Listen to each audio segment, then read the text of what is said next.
बिस्मिल्लाहिर्रहमानिर्रहीम, अस्सलाम वालेकुम। वाली सलमान जी टीवी के तमाम नाज़रीन को जी स्पोर्ट्स में खुश आमदेद कहता है, जहां पीर से लेकर जुमेरात तक रोजाना रात 11:05 पर हम इस महफिल को सजाते हैं आपके लिए और बात करते हैं उस दिन खेले जाने वाले मैचेस या उस दिन से जुड़ी स्पोर्ट्स की खबरों के बारे में। और आपके इल्म में है कि पाकिस्तान को आज बांग्लादेश के खिलाफ 2 टेस्ट मैचेस पर मुश्तमिल सीरीज है कि पहले टेस्ट मैच में 104 रन से शिकस्त का सामना करना पड़ा है और सभी इस बात को एक्सपेक्ट कर रहे थे कि पाकिस्तान की टीम शायद ही आखिर दिन इस सेशन को संभालने में कामयाब हो सके। कल शोएब मोहम्मद साहब हमारे साथ मौजूद थे और उन्होंने भी यही कहा था कि अगर पाकिस्तान की टीम पूरे कंसंट्रेशन के साथ खेलेगी जब भी पाकिस्तान ये टेस्ट मैच बचा सकता है। लेकिन उम्मीद सबको यही थी कि जिस तरह का नतीजा सामने आया। इस टेस्ट मैच को डिस्कस करेंगे, लेकिन सबसे पहले प्रोग्राम का फॉर्मेट आज की टॉप स्टोरीज। जी नाज़रीन, ये थी आज की टॉप स्टोरीज़ और आज प्रोग्राम के तवज्जुह से हम मंसूर अहमद साहब के लिए दुआ करेंगे। मंसूर अहमद साहब पाकिस्तान के साबिक़ हॉकी ओलंपियन को अल्लाह ताला जन्नतुल फिरदौस में जगह दे। बहुत बड़ा कारनामा था, उनकी वजह से पाकिस्तान जो है टाइटल अपने नाम करने में कामयाब रहा था। टेस्ट मैच में क्या हुआ, एक नज़र डालेंगे इस मैच की समरी पर। ये आपके सामने इस वक्त स्क्रीन पे समरी कि जहाँ पे पाकिस्तान बांग्लादेश के दरमियान सीरीज़ का पहला टेस्ट मैच है। 413 रन बांग्लादेश ने स्कोर किए, जवाब में पाकिस्तान 386 बना सका। 240 पे 9 पे यहाँ पे इनिंग को डिक्लेयर किया और पाकिस्तान सिर्फ 163 रन बनाकर आउट हो गया। बांग्लादेश ने इस टेस्ट मैच में 104 रन से कामयाबी हासिल की। अब्दुल्ला फजल ने किसी हद तक रेजिस्टेंस को शो किया और 66 रन की उन्होंने इनिंग खेली है। तो पैथेटिक परफॉर्मेंस है पाकिस्तान की और ये कोई नई बात नहीं है, लेकिन हम हर मैच के बाद एक ही बात कर रहे होते हैं कि अपनी गलतियों से सबक सीखेंगे और अगले मैचेस में जो है इन गलतियों को नहीं दोहराएंगे। अब कितना सीख रहे हैं, कितना नहीं दोहरा रहे, ये तो हमारी आवाम बेहतर जानती है, लेकिन ये बात तय है कि अब क्रिकेट से लोगों का दिल उठता जा रहा है और दिल उचाट होता जा रहा है। लेकिन हमारे जो अरबाब इख्तियार हैं, जो इनको क्रिकेट को बेहतरी करने का जिनको करना चाहिए, शायद वो सब अच्छा है समझ रहे हैं और समझ रहे हैं कि दूध और शहद की नहरें बह रही हैं और आवाम जो है क्रिकेट में इतना ही इंटरेस्ट रखती है। लेकिन हरगिज़ अब लोगों का इंटरेस्ट क्रिकेट में नहीं हो गया। पीसीबी के ऐवानों से बाहर निकल के देखें कि कोई भी अपना क्रिकेट पर बात करना चाहता है और ना अब कोई क्रिकेट देखना चाहता है। आम आदमी में अगर घुले मिलेंगे तो पता चल जाएगा कि इस वक्त पाकिस्तान क्रिकेट जो है वो किस नहज के ऊपर जा रही है। मेरे साथ मौजूद है एक ऐसी शख्सियत है कि जो क्रिकेट एडमिनिस्ट्रेशन के हवाले से एक बहुत बड़ा नाम है और साथ साथ अपने डिपार्टमेंट को बड़े ज़बरदस्त तरीके से रन कर रहे हैं। अब्दुल्ला फजल के जिन्होंने इस टेस्ट मैच में दोनों इनिंग में डबल सेंचुरी स्कोर की और पाकिस्तान के छठे टेस्ट क्रिकेटर बन गए कि जिन्होंने दोनों इनिंग में टेस्ट सेंचुरी स्कोर की। अपने डेब्यू टेस्ट मैच में 6 खिलाड़ी अब तक जो आए हैं उनमें सबसे पहले जो है जिन्होंने पहले डेब्यू में सेंचुरी दोनों इनिंग में निफ्ट सेंचुरी स्कोर की, उसमें अजहर महमूद ने यह कारनामा अंजाम दिया था, यासिर हमीद ने कारनामा अंजाम दिया, उमर अकमल ने यह कारनामा अंजाम दिया, फ़खर जमान थे जिन्होंने दोनों टेस्ट मैच में अपने डेब्यू पे सेंचुरी स्कोर की, अब्दुल्ला शफीक और अब ये अब्दुल्ला फजल हैं। तो अब्दुल्ला फजल भी जनाब इनके डिपार्टमेंट से खेलते हैं, सलमान आगा भी इनके डिपार्टमेंट से खेलते हैं, लेकिन जनाब पाकिस्तान की परफॉर्मेंस जो है वो आज सब ने देखी, ज़रा इनसे डिस्कस भी करेंगे। ज़हीरुल हसन साहब हमारे साथ मौजूद हैं, शो में खुश आमदेद कहते हैं। अस्सलाम वालेकुम ज़हीर भाई। वालेकुम सलाम अली भाई, बहुत शुक्रिया आपका। इसके साथ साथ जनाब साजिद खान साहब ने हमें ज्वाइन किया, पाकिस्तान के फॉर्मर फर्स्ट क्लास क्रिकेटर, अपने वक्त के बड़े ज़बरदस्त ब्लास्टर बैट्समैन, बोल्ड गुफ्तगू करते हैं और यकीनी तौर पर इस तरह हर पाकिस्तानी का दिल दुखा हुआ है पाकिस्तान की इस ख़राब परफॉर्मेंस से। और साजिद खान साहब भी यकीनी तौर पर अफसरदगी का शिकार होंगे क्योंकि इन्होंने एक बहुत अच्छे दौर में क्रिकेट खेली और ऐसी क्रिकेट तो पाकिस्तान क्रिकेट कभी स्टैंडर्ड पाकिस्तान में रहा ही नहीं जिस म्यार की क्रिकेट हम खेलते नज़र आ रहे हैं। साजिद भाई को शो में खुश आमदेद कहते हैं। अस्सलाम वालेकुम साजिद भाई। वालेकुम अस्सलाम अली सलाम साहब, आपको ज़हीर भाई को अस्सलाम वालेकुम, दुनिया भर में जी टीवी देखने वालों को अस्सलाम वालेकुम। वालेकुम सलाम। साजिद भाई से जरा गुफ्तगू का आगाज करते हैं। साजिद भाई सबसे पहले तो ये बताइए कि आप खुद टॉप ऑर्डर के बैट्समैन हैं, क्या पिच को पाकिस्तान सही नहीं समझ सका? क्या हमेशा की तरह हमारे जो बैट्समैन की नफ्सियात है कि ज़रा सी पिच पे घास देखी और थरथली मच गई कि जनाब विग पेस है, इसमें जूस है, इसमें बाउंस है, तो सामने वाली टीम को बैटिंग दे दो। लेकिन हर हरी पिच जो है वो ऐसी नहीं होती, बहुत ज़्यादा लाइवली नहीं होती और ये हमने इस मैच में भी देखा कि चौथी इनिंग में मुश्किल हो गया हमारे लिए बैटिंग करना, क्योंकि अगर आप पहली इनिंग को अगर आप सेव करेंगे तो चौथी इनिंग में अल्टीमेटली आप फंस जाएंगे और वही हुआ भी। क्या लगता है आपको, क्या हम पिच सही से रीड नहीं कर सके? अली सलाह साहब, बहुत इंपॉर्टेंट सवाल है। टॉस इन द मैच की बात कीजिए, टॉस जीता है, पिच रीड करना मैनेजमेंट, कोच और कप्तान का काम था। अगर हम इस पे बात करें, पिच रीड नहीं की और हमने टॉस जीत के जो दो फैसला किया वो बैकफायर करके बहुत बड़ी ज्यादती होगी। ये ग्राउंड कैसा होता है, क्राउड जब मैच खेलने जाता है टेस्ट मैच, तो टेस्ट मैच यकीनी तौर पर बहुत इंपॉर्टेंट होता है। 5 बॉलिंग 6 बैट्समैन से आप जा रहे होते हैं, और असल चीज जो बात की जा रही है, आपके जो सीनियर खिलाड़ी हैं उन्होंने पाकिस्तान के जो टेस्ट क्रिकेट का जो रोल प्ले नहीं किया। टेस्ट तो बहुत इंपॉर्टेंट था, बहुत खुशाइन बात है, पाकिस्तान के 2 नौजवान टेस्ट कैप दी गई, उन्होंने तो प्राउड पाकिस्तान का, जितनी भी उनकी मैं तारीफ की जाऊं कम है। पाकिस्तान के डेब्यूटेंट ने जिस तरह सेंचुरी बनाई, और अब्दुल्ला फजल ने वो आउटस्टैंडिंग क्रिकेट, ये तो पाकिस्तान की बहुत बड़ी खुशाइन बात है। हमारे पास क्लास क्रिकेट का एक बहुत बड़ा डिपार्टमेंट का हेड आपके पास मौजूद है, तो इसमें कोई दो राय नहीं। फर्स्ट क्लास को इज्जत दी पाकिस्तान के नौजवान खिलाड़ी, और टेस्ट क्रिकेट का जो भूख थी उन्होंने प्रूव किया। मगर बात ये हो रही है टेस्ट मैच की, अगर बात की पोस्टमार्टम अगर किया जाएगा, इमाम उल हक ने 45 रन बनाए। आप जो टेस्ट मैच की बात करते हैं, टेस्ट मैच किसे कहते हैं? टेस्ट मैच खेलने वाले सीनियर खिलाड़ी आपके पास मौजूद हैं। शान मसूद की बात करूं, रिजवान की बात करूं, आगा की बात करूं, सऊद शकील जो सिर्फ एक टेस्ट मैच नहीं पूरी टेस्ट स्ट्रीक उठा के देखा, 145 सारा तारीख में, वो वाइट प्लेयर थे जो आउटस्टैंडिंग क्रिकेट, इस तरह टेस्ट क्रिकेट खेली जाती है, तनकीद आप करेंगे। मगर पाकिस्तान के सीनियर खिलाड़ी, सीनियर बॉलिंग, खास तौर पर अगर शाहिनशाह आफरीदी की बात करूं, उस तरह की बॉलिंग नहीं करी जिस तरह की हम तवक्को रखते हैं। अब्बास ने 5 आउट किए, आउटस्टैंडिंग बॉलिंग की पाकिस्तान का प्राउड है अब्बास, जिस तरह इतनी मुश्किलात के दौर में उसको कम बैक कराते हैं। साबिक पीसीबी के चेयरमैन उसको बाहर कर देते हैं, गैप आ जाता है, फिर वो आते हैं, इनपुट डालते हैं। ये चीज तो बहुत अच्छी, बताने के लिए बहुत टाइम निकल जाएगा, मगर बात ये हो रही है जो सीनियर खिलाड़ी ठीक है। खास तौर पर टेस्ट करने की वजह रिजवान है, जिसने बैट शॉट मारा, जिसकी मैं बैक कीपिंग कहूं, तो ये चीज भी देखिए वादे तौर साहब, पर बताने का रिजवान कौन से नंबर पे बैटिंग करने के लिए आए थे? रिजवान तक आते आते उससे पहले भी तो ऊपर के बैट्समैन थे, उन्होंने भी तो जिम्मेदारी से नहीं खेला। जरा मैं इससे पहले कि जरा मैं इस टेस्ट मैच के ऊपर आता हूं, क्योंकि आपका जो ग्राउंड है, इसकी मैं हमेशा जब आपका इंट्रोडक्शन कराता हूं तो मैं हमेशा ये बात करता हूं कि स्टेट ऑफ द आर्ट आपने ग्राउंड बनाया, और कराची के उन चंद ग्राउंड में आपका ग्राउंड है जिसके पिच में बहुत ज़्यादा जान है, जिसमें जूस है। आप जो ग्राउंड बनाते हैं फर्स्ट क्लास क्रिकेट पे, मैं इस बात का आई विटनेस हूं कि आपके ग्राउंड मैन को बहुत ज़्यादा प्रेशराइज किया जाता है सीनियर प्लेयर्स की तरफ से कि पिच पे से घास हटा दो। क्या आपको लगता है कि ये जो प्रेशराइज करते हैं ये और उनमें से एक अभी बहुत तनकीद कर रहे हैं किसी एक चैनल पे बैठ के, मेरे सामने उन्होंने बहुत जो है वो ग्राउंड मैन के बहुत मिन्नतें पहले तरल्ले मिन्नतें की, उसके बाद नाराजगी का भी इजहार किया, और उस मैच को उन्होंने स्किप भी कर दिया कि घास न हटाई गई। ये जो आप डोमेस्टिक में पिच घास वाले पिच पे नहीं खेलते हैं, इसका नुकसान आपको जो है इस किस्म के टेस्ट मैचेस में मिलता है? देखें अली भाई, बिल्कुल आप सही कह रहे हैं कि हमारे जो प्लेयर्स हैं ना, उनका दिल छोटा है, और हकीकत भी यही है कि जब घास देखते हैं तो बहुत ही कम प्लेयर ऐसे हैं जो कहते हैं कि नहीं ठीक है, घास रहने दें या मॉइस्चर रहने दें, हम इसके ऊपर खेलेंगे। अक्सरियत की यही ख्वाहिश होती है कि हम सेकंड बैटिंग करें। ये हमारे यहाँ का कल्चर बन गया है। और आप एक चीज़ देखें कि पाकिस्तान की टीम कभी भी चेस करने में जो है कभी भी नहीं जीती है। फर्स्ट इनिंग के ऊपर, चाहे वनडे हो चाहे टेस्ट क्रिकेट हो, उसके अंदर अच्छा खेलती है। अच्छा, रही घास की बात, तो ये अब्दुल्ला फजल ने और अवैस ने जो बैटिंग की है, तो घास के और पिच की जो बात है वो तो खत्म हो गई। जिस तरीके से उन्होंने परफॉर्मेंस दी, श्रीलंका ने जो रन्स कर दिया आपके खिलाफ 400 से ऊपर, उसके बाद आपके जूनियर प्लेयरों ने जिन्होंने अपने डेब्यू के अंदर जो है जिस तरीके से बैटिंग की है, तो ये तो कहना कि पिच घास वाली थी और बड़ी मुश्किल पिच थी, वो तो चैप्टर ही क्लोज हो गया। देखें, बात यह कि बाबर आजम भी आपके यहाँ से जा रहे हैं फाइनल खेल के, और 2 दिन के बाद इंजर्ड हो गए। सवाल ये पैदा होता है, इसकी इंक्वायरी होनी चाहिए, कैसे कहते हैं इंजर्ड हो गए? क्या घास देखकर जो वो भी उन्होंने मना कर दिया कि मैं क्रिकेट नहीं खेलूंगा, जूनियर को हम खिला देंगे तो वो आउट हो जाएंगे और वो बाहर होंगे? अल्लाह ने उनको इज्जत दी। अब्दुल्ला फजल जो है डोमेस्टिक के अंदर, लेकिन आप मैं जरा बाबर पे रिस्ट्रिक्ट करता हूँ, क्या आपको लगता है कि बाबर आजम की जो इंजरी थी वो सस्पिशियस थी? क्योंकि इंजरी तो हो सकती है ना, प्रैक्टिस करते हुए इंजरी घुटने की हो सकती है। प्रैक्टिस करते हुए हो ना, वो तो 2 दिन पहले ही पहुंचे, कौन सी प्रैक्टिस के अंदर जो है इंजरी हो गई? और और अभी जो है मुस्तकिल खेल रहे हैं। उन्होंने नेट सेशन तो किए हैं उन्होंने, लेकिन एक चीज़ जो है इसमें मैं इस चीज़ में आपको ज़रूर सपोर्ट करूंगा कि इंजरी के बावजूद मैं देखा वो दौड़ते भी नजर आ रहे हैं। घुटने की इंजरी में इतनी जल्दी तो रही है, वो भागते दौड़ते भी नजर आ जाए। बिल्कुल सही आपकी ऑब्जर्वेशन है अली भाई। देखें, आपने क्रिकेट खुद खेली हुई है, हाँ। इसलिए आपको अंदाजा है कि घुटने की जो इंजरी ऐसी होती है कि वो नहीं है कि ग्राउंड के अंदर भागे या जाके अलग से प्रैक्टिस शुरू कर दें, नहीं होता ये। देखें, पाकिस्तान क्रिकेट है और मैं समझता हूँ इस चीज़ को बड़ी संजीदगी से लेना होगा, क्योंकि बाबर आजम को ये टेस्ट खेलना चाहिए था। ठीक है, और यहाँ क्योंकि पीछे वो परफॉर्मेंस देते हुए आ रहे हैं। अच्छा, मैं जरा इस पर जरा मजीद और भी बात करूंगा। साहिद खान साहब भी टॉप ऑर्डर के बैट्समैन हैं, इनसे भी मैं पूछूंगा कि इस किस्म की इंजरीज कितनी जल्दी रिहैब हो जाती हैं। ब्रेक लेंगे, वापस आएंगे, मजीद बात करते हैं।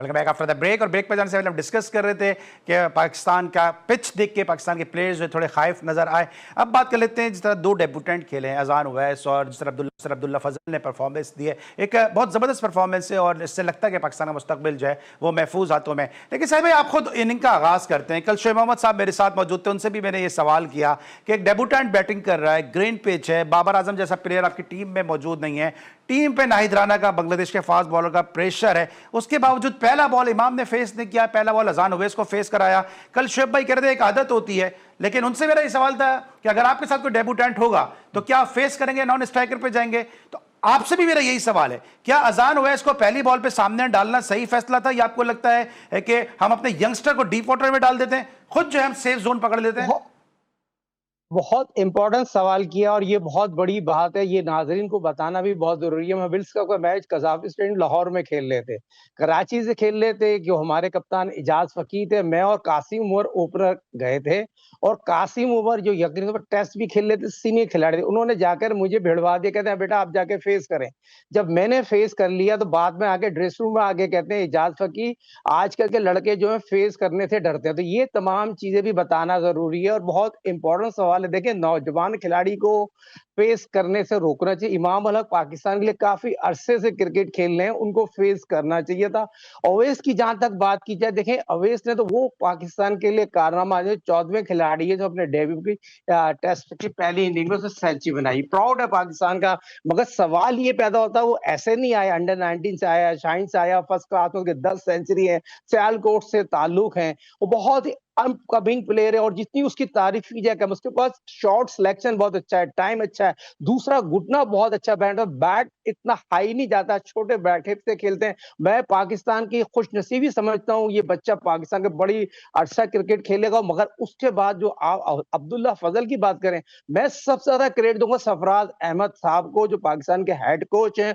उन्होंने ये डिसीजन लिया, दो नौजवान खिलाड़ियों को टेस्ट कैप दी, तो ये सरफराज अहमद साहब की खुशाइन बात है। दूसरे जितने भी यंगस्टर है बहुत खुशी के लेकिन लम्हा आप क्रेडिट तो दे रहे हैं, लेकिन अगर बाबर आजम खेलते तो अब्दुल्ला फजल खेलते?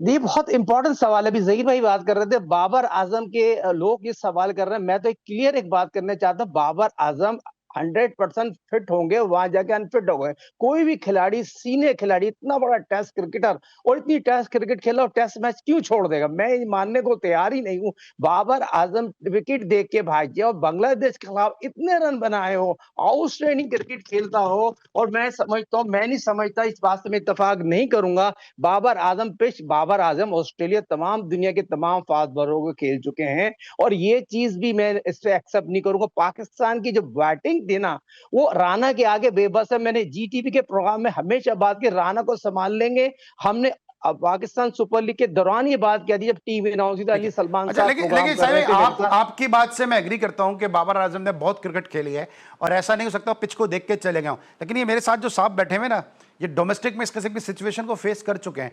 क्या हुआ था जब हबीब बैंक का फाइनल चल रहा था स्टेट बैंक के साथ? जरा बताएगा, बारिश हो गई थी, क्या हुआ? हबीब बैंक और स्टेट बैंक का फाइनल हो रहा था फैसलाबाद में, 5 रोज़ा फाइनल था। दूर से पिच ऐसे लग रही थी जैसे उसके ऊपर मॉइस्चर है और शेड नज़र आ रहे थे। बाबर आजम ने मेरे पास आया, उन्होंने कहा ज़हीर भाई मैं ओपन नहीं करूँगा। मैंने कहा भाई तुम ओपन क्यों नहीं करोगे? कहेंगे पिच गीला है। मैंने कहा ठीक है ना करो। अब मैंने आमिर यामीन को बुलाया, मैंने कहा आप जाके आप यार ओपन करोगे? कहता हाँ मैं करूँगा। उसने 8 ओवर में 58 रन किए। आमिर ने 80 प्लस रन किए था आमिर ने उस इनिंग में, ठीक है। और उसके बाद जो है अब बाबर सेकंड इनिंग में वो भी आए, उसके उनके वालिद साहब भी आए मेरे पास। उन्होंने कहा बाबर ओपन करेगा? मैंने कहा बिल्कुल भी नहीं करेगा। मगर उन्होंने रिक्वेस्ट की तो मैंने कहा ठीक है जाके करो, 300 रन करो, पाकिस्तान खेलो। वहाँ उसने 265 रन की इनिंग खेली और फिर पाकिस्तान खेला। ठीक है। तो साहिब भाई ये तो हुआ ना, मैं ये नहीं कह रहा बाबर पिच देख के गए या नहीं गए, लेकिन मेरे पास तो एक डोमेस्टिक एक मिसाल है ना, और जिसके साथ हुआ है वो बता रहे हैं, वो लाइव बता रहे हैं शो में। बहुत बड़ी बात है। मैं इस बात को ज़हीर साहब को बहुत-बहुत मुबारकबाद पेश करूँगा। उन्होंने ऑनियर ये बात की। और देखें बाबर आज़म की जहाँ तक आपने बात की, शुरू के दिनों में अगर ज़हीर अहमद साहब का ज़िक्र ना करूँ, शकील शेख का ज़िक्र ना करूँ, इन्होंने बाबर आज़म को प्रमोट किया। अभी बहुत से लोग अब्दुल्ला फज़ल का क्रेडिट ले रहे हैं। एक तो ये भी आपके प्रोग्राम में चलो ऑनियर ये बात कहते चलूँ। असल क्रेडिट ज़हीर अहमद साहब को जाता है, जिन्होंने स्टेट बैंक से उनको खिलाया। और मैं समझता हूँ स्टेट बैंक से अगर वो कारकर्दगी नहीं दिखाता तो पाकिस्तान की टीम में आता। तो ये भी आप ज़हीर अहमद साहब को आपने बिठाया हुआ। तो मेरी जो नाकस राय है, मैं तो एक छोटा सा एवरेज सा प्लेयर हूँ, मेरी तो कोई अहमियत ही नहीं है। मगर जो ज़हीर साहब की बात की जा रही है, तो ये मुझे बताइए, अब्दुल्ला फजल के कुछ लोग क्रेडिट ले रहे हैं, तो अब्दुल्ला फजल का क्रेडिट तो इनको भी देना आप। बिल्कुल ठीक। अच्छा सिर भाई, अब्दुल्ला फजल की बात हो रही है, टेक्निकली आपने, क्योंकि आपने उनको डोमेस्टिक में काफ़ी, हम सबसे ज़्यादा आपने उनको खेलते हुए देखा है, आपने उनको कैसा प्लेयर पाया कि कितना उनका जो है प्रोलॉन्ग फ्यूचर है? अली भाई, सबसे पहले तो मैं आपको ये कहूँ कि फर्स्ट क्लास शुरू होने में 3 दिन रह गए थे और सऊद शकील ने इंजरी की वजह से रिज़ाइन दे दिया कि मैं इंजर्ड हूँ और आपको नया लड़का ले लें, मैं खेल नहीं सकूँगा सीज़न। तो हमने अब्दुल्ला फजल से जो कांटेक्ट किया तो उसने गाजी गोरी ने को उसने कहा कि क्या है, मजाक तो नहीं कर रहे कहीं मुझसे कि मैं स्टेट बैंक से खेलूँ? तो गाजी गोरी ने कहा नहीं, मजाक नहीं कर रहे, सीरियस हैं, आपको स्टेट बैंक के लिए ऑफर कर रहे हैं, आप आ जाएँ। उसने कहा ठीक है मैं खेलूँगा। 3 दिन पहले की बात है, 3 दिन हमने उनका अपॉइंटमेंट किया और फर्स्ट क्लास खेले और उन्होंने टॉप किया।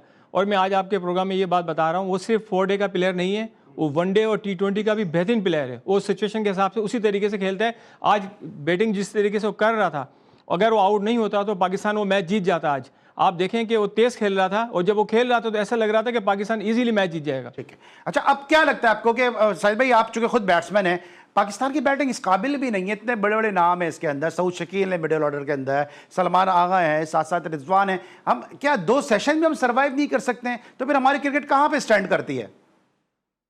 वहीं पे करती है जो आपने इंट्रो दिए ना, असल इंट्रो पाकिस्तान 29 करोड़ की आवाज है। अली सलमान ने जो इंट्रो दिया, ये दर्द से इंट्रो दिया, एक बहुत बड़े होश के साथ साथ असल चीज क्रिकेट छोड़ चुके हैं लोग, देखना छोड़ चुके हैं। पाकिस्तान सुपर लीग चलो दुनिया में टेलीकास्ट होता है, उसकी मार्केटिंग होती है, उसकी हाइट बढ़ते हैं तो लोग देख लेते हैं। असल ग्राउंड रेडी है, लोगों को कोई इंटरेस्ट नहीं है। जो आप बात कर रहे हैं सीने खिलाड़ी का मकसद क्या होता है? सीने खिलाड़ी टेस्ट क्रिकेट खेलने गए हैं, ये पाकिस्तान की स्लिपों की प्रैक्टिस करने गए हैं। क्या निकल के पहले तो आप मुझे बताइए, चले आज आपको मैं बताऊं, रिजवान साहब जो बैटिंग कर रहे हैं, दो पार्टनरशिप लगी है पाकिस्तान की। अगर टेस्ट पे बात की जाए, पहली पार्टनरशिप लगी है अब्दुल्ला फजल और उस नौजवान टैलेंटेड टेस्ट ओपनर की, तो 200 रन की 150 रन की पार्टनरशिप लगी है। उसके बाद लगती है शान मसूद अपना आगा की और रिजवान की। जो रिजवान ने शॉट मारा है वहां से पाकिस्तान टेस्ट मैच लूज कर गया, टेस्ट मैच लूज कर गया। रिजवान ने अपने 50 रन निकाल लिए हैं, फिर निकल के मार रहे अगेंस्ट द ब्रेक। मैं हमेशा एक बात करता हूं, ब्रेक के साथ खेलो, बॉल पे पूरा जाके खेलो। फिर वो आप आउट हो गए, फिर आगा आउट हो गए, तो वहां से पाकिस्तान क्रिकेट टीम जो है ना मैच लूज कर गया। अगर बांग्लादेश की बात की जाए, बांग्लादेश ने टेस्ट मैच जीतने के लिए खेला था, प्लानिंग करी थी। उनके कोच जो हेड कोच हैं, जो साबिक कप्तान है बांग्लादेश, उन्होंने तमाम चीज को रीड किया हो। उनकी आखिरी पार्टनरशिप आप देखें जो 23-24 रन जो पाकिस्तान को लीड उनको मिली है बांग्लादेश की, वो उनके काम आई है। तो ये तमाम चीजें होती है। बात ये होती है आपको 15 ओवर करने होता है, हर घंटे बाद टेस्ट मैच की जो क्रिकेट की हिस्ट्री बताती है वो चेंज होती रहती है। हम टेस्ट मैच की प्लानिंग से नहीं गए। सीनियर खिलाड़ी कसूरवार है, क्या रिजवान हो, कशिश खिलाड़ी सलमान हो। दोस्तों, मैंने जाते जाते मुझे ब्रेक पे आना है, क्विकली मुझे ज़ेर पे बता दिएगा कि रिजवान का शॉट और उसका जैसी शॉट हवा में गया, उन्होंने फौरन अपना पाँव पकड़ लिया कि हैमस्ट्रिंग गया मेरा, फिर विकेट कीपिंग करते नजर आ रहे हैं। देखिए, पहली बात तो ये है कि जब आप जूनियर विकेट कीपर को आप यहाँ से लेकर गए तो मेरा ख्याल है उसे मौका देना चाहिए, क्योंकि अब जो है ना हम अपने पुराने खिलाड़ियों को बहुत आजमा चुके हैं और हम बहुत मैच हार चुके हैं। अब देखें, पिंडी में भी तो हम 2 मैच हार के गए बांग्लादेश से, आज तीसरा मैच हम हार गए। तो इसलिए मेरा ख्याल यही था कि आप रिजवान को जो थोड़ा रेस्ट दें और आप जूनियर जो भी विकेट कीपर हमारे पास गाजी गोरी लेकिन है। ये तो आप कह रहे हैं ना हम हार गए, मैं तो कहता हूं कि हम तो लर्न कर रहे हैं। 11वां मैच है जहां शान मसूद की कप्तानी में हारे हैं और अभी हम लर्न कर रहे हैं। और इंशाल्लाह जो है, आप यकीन रखें, पूरी कौम को यकीन दे रहा हूं कि इन गलतियों को हम अगले मैच में नहीं दोहराएंगे और अगले मैच में हम मैच जीतने की कोशिश करेंगे। मिलते हैं ब्रेक के बाद।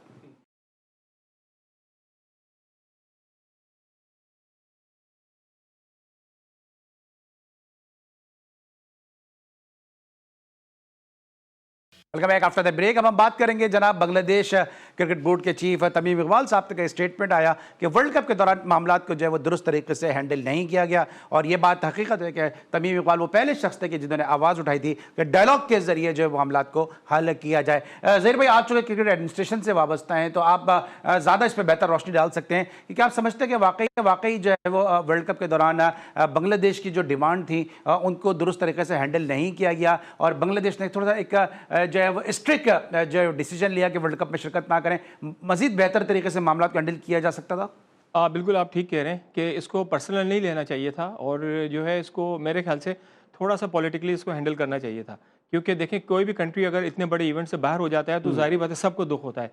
तो मेरा नहीं ख्याल है कि बांग्लादेश के बोर्ड ने जो है उसको कोई हैंडल अच्छे तरीके से हैंडल किया। उसको मैं समझ रहा हूँ कि फौरी तौर पे उन्होंने भी स्टेप ले लिया कि ठीक है, अगर आप नहीं खिलाएंगे, अगर हमारे प्लेयर्स को आप नहीं खिला रहे मुस्तफिज के मामले से शुरू हुआ था मुस्तफिज के सारा। मामले में जो शुरू हुआ था, आईपीएल में नहीं खिला रहे तो हम नहीं खेलेंगे। तो ये मैं समझ रहा हूँ कि ऐसी हमारे भी तो प्लेयरों को नहीं खिला रहा इंडिया, तो क्या हम नहीं खेल रहे उनसे मैच?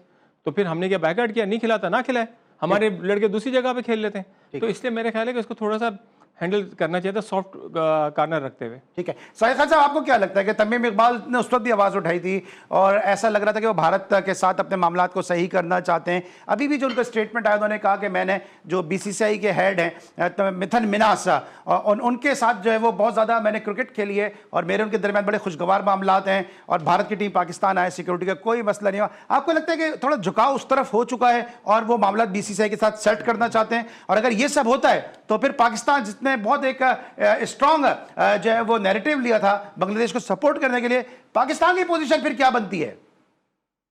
देखिए, मैं पाकिस्तान के पीसीबी के जगह सैयद मोहसिन नकीब साहब का तो कोई नेमल बदल आ नहीं सकता। जो वजीर दाखिला भी है, जो उन्होंने स्टैंड लिया, जो पाकिस्तान की जो शान लगा दी और इंडिया के चने चुपा दी हर शोबे में, एशिया कप हो, चैंपियंस ट्रॉफी हो, जो बांग्लादेश का मसला हो, और वाहिद पाकिस्तान था जो तन तना उनके लिए खड़ा हुआ और 14 वोट उनके इंडिया के साथ थे, जो आईसीसी बीसीसीआई के साथ थे। तो ये चीज तो यकीनी तौर पर बांग्लादेश के जो लोग बात कर रहे हैं, बांग्लादेश तो यकीनी तौर पर चाहता है उनकी क्रिकेट के में उनकी जो बीसीसीआई से ताल्लुकात बेहतर हो, आईपीएल में उनके खिलाड़ी जाके खेले, क्योंकि बांग्लादेश के पास भी वर्ल्ड क्लास प्लेयर मौजूद है, वर्ल्ड क्लास ऑलराउंडर मौजूद है। वर्ल्ड कप से महरूम हो गए राना की मिसाल आपके सामने, पाकिस्तान एशिया में उससे अच्छा बॉलर नहीं आया जिस तरह वो बॉलिंग करते हैं। नया पुराना बॉलर, आउटस्टैंडिंग बॉलर आया और बांग्लादेश की यकीनी तौर पर ना खेलने की वजह उनकी अपनी होती है। मगर मैं ऑल क्रेडिट पीसीबी के चेयरमैन सैयद मोहसिन नकीब साहब को दूंगा। हमें प्राउड होना चाहिए, हमारे पास ऐसा बंदा आया जो यकीनी तौर पर, यह भी आपको बताते चलूं,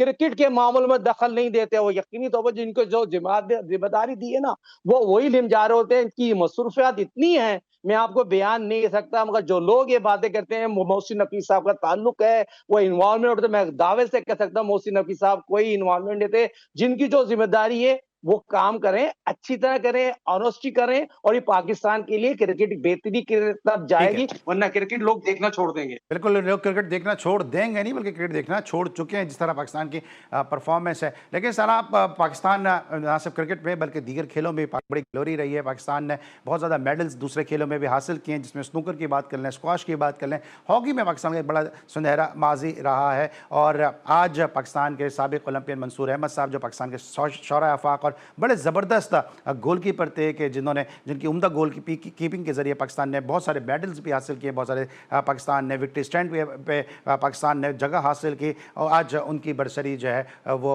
मनाई गई। और हम दुआ गो हैं प्रोग्राम के तवस्सुत से कि मंसूर अहमद साहब को अल्लाह ताला जो है वो उनके लिए आसानियाँ पैदा फरमाएं, उनको गरीक़ रहमत करें। मंसूर अहमद की आज के दिन की मुनासबत के हवाले से असगर अजीम की रिपोर्ट है, आइए देखते हैं। लेजेंडरी गोलकीपर मंसूर अहमद साहब की आज बरसी मनाई गई और जी स्पोर्ट्स अपने हीरोज़ को भूलता नहीं, और यही वजह है कि हमने मंसूर अहमद साहब को एक ट्रिब्यूट पेश किया। असगर अजीम साहब की आपने रिपोर्ट देखी। इस वक्त की ब्रेक, जब ब्रेक के बाद वापस आएंगे मजीद बात करेंगे। मिलते हैं छोटे से ब्रेक के बाद।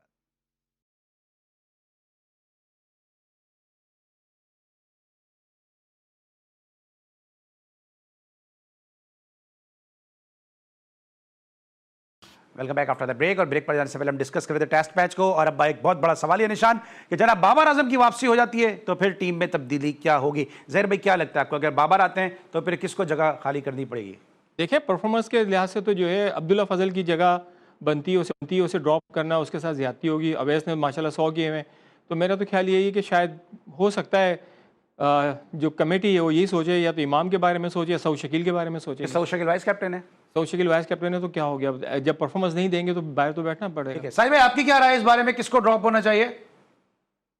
नहीं सलमान साहब, मैं यकीन माने, जो नेशनल टीवी पे एक साबिक फास्ट बॉलर है जो मेरा पहला रूममेट था, वो कितनी अजीब और गरीब बात कर रहा है। गार्ड साहब को ये बात कहना नहीं चाहिए थी, कप्तान को ड्रॉप कर रहा है। क्या कॉमन सेंस की बात करो। खुद क्या थे जब अपना वक्त भूल गए 96 में, अब हम आपको लेके आए, आज वर्ल्ड फास्टेस्ट बन गए हैं, नेशनल टीवी पे बैठ के आप ये बात कर रहे हैं। अच्छी चीजें नहीं होती। देखिए, पाकिस्तान क्रिकेट टीम को यकीनी तौर पर जो दूसरा टेस्ट मैच जीतने के लिए आपको बहुत ज्यादा चेंजिंग तो नहीं, 2 चेंजिंग बनती है पाकिस्तान क्रिकेट टीम में, जो आपस की बात है, 2 चेंजिंग बनती है। आप बाबर तो ऑटोमेटिक चॉइस, सबसे ज्यादा टेस्ट मैच खेले, रन बनाए, सबसे ज्यादा सेंचुरी बनाई है। तो आप यकीनी तौर पर आपके पास टाइम है, और मैं समझता हूं पाकिस्तान क्रिकेट टीम को ना सऊद शकील ड्रॉप हो सकता, ना इमाम ड्रॉप होगा। इमाम अगर ड्रॉप होगा तो फील्डिंग की वजह से ड्रॉप हो सकता है, क्योंकि इमाम की फील्डिंग पे सवालिया निशान मुझे नजर आ रहा किसकी है। जगह आएगा तो फिर? दोनों यंग